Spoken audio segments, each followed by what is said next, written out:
This profile is kind of similar, but the person isn't interested in investing. Let's say they make just over six figures. Let's say they only have 40,000 liquid.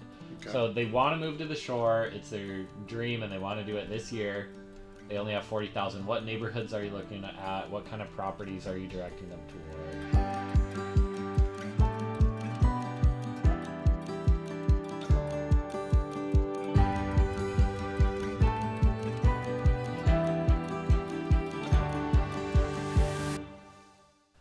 Okay. So that's going to give them so if they got 40,000 liquid, you said. Yeah, and let's say you can tell them they can wait and save more, but if they just wanted to do it now, what would they have any options, and what would those be? Okay, sure. Yeah, well, there's always options, and again, depending on what your desired property is, if you want a condo, that's going to be a lot. It's going to be challenging.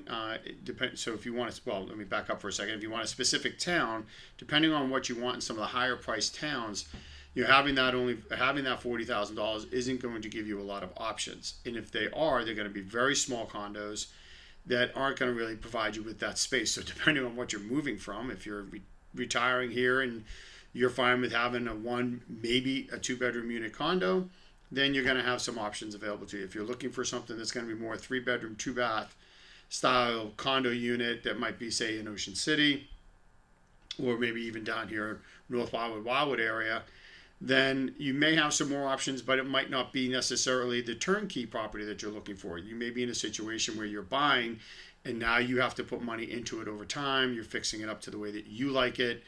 Maybe you take in, if it happens to have a half bath, making that into a full bath. But there might be some renovations that you're starting to look at that point that you're going to have to get into. So if you're in a rush, consider looking for a property that's lesser value, and I'm going to say lesser quality at the time that you want to make your purchase, so that you can then build equity into that home by putting in the updates and the upgrades that you want, making it yours for the long term, but at the same time you're building in value, and you're also going to actually build equity into that property faster, which is a greater return on your investment. You might decide that you don't want to stay there after you do that, and then again, sell that one, move into another one where you're more settled. You might find a different area after moving here and being here for a period of time. You're like, you know what?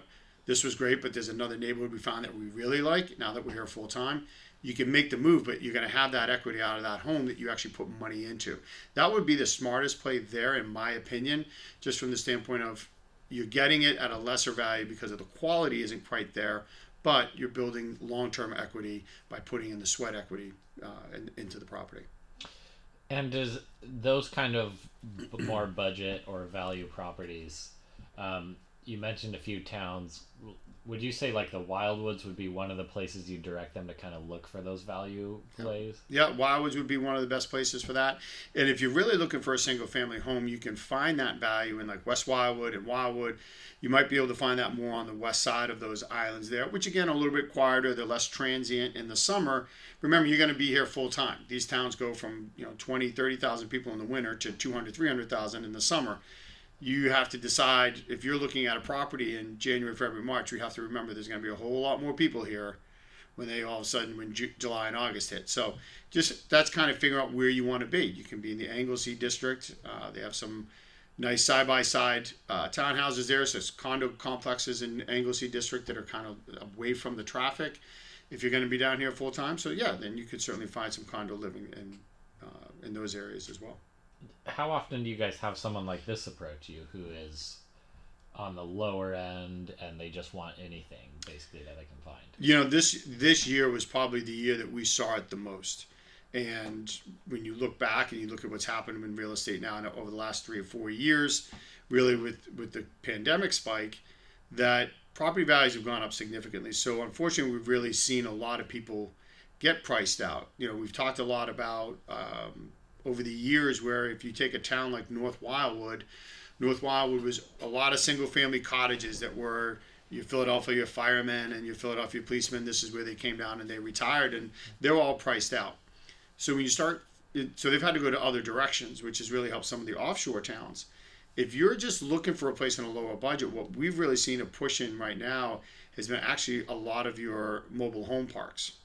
So there's a couple of those that are just close to the shoreline. I mean, I know some people might just turned off by the name, which to me, some of these parks, they should change the name because they're actually really nice properties.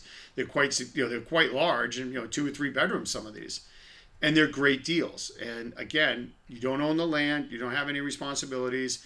You're just basically paying a rental fee, but you can get yourself a really nice quality properties, and that can be somewhere $180,000 to $250,000.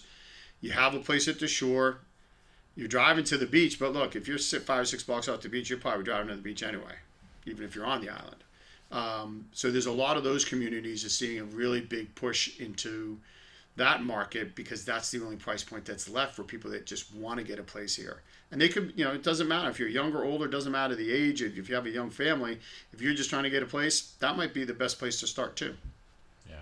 Do you anticipate the market ever slowing down or dipping, or what would you say to someone you were talking to who thought that was a possibility? Sure. No, that's a great question. And that's actually one that we have a lot. And could the market slow down? Absolutely. They always do, right? I mean, the real estate it's an ebb and flow business. That's what it is. I mean, the real estate markets go up, they come down. Historically, if you look at it, though, the prices never come down outside of an absolute economic crash in our country like we had in the early 2000s. The values never really fell out. In fact, values now are higher than where they were in the early 2000s. So that just indicates to you that real estate always comes back. So there's always a timeline where you have about 18 months to 2 years where there's a dip, it levels out, and then there's about 5 to 7 years of a climb in the real estate market pricing wise. So it always goes up.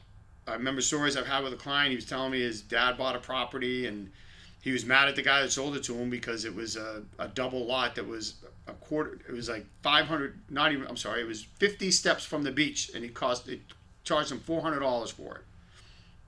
The lot's now worth $2.4 million, right? I mean, you've got oceanfront properties that were selling in the 80s. They were 80,000, they were 110,000, and now they're worth millions.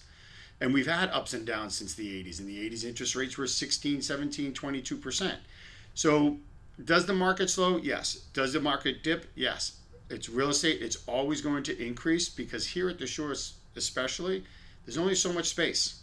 There's only so many homes. We can't just go out and find another tract of land and build another 1,000 home development. We only have what we have. That's why homes get torn down every so often, every several years, and we just start the process over.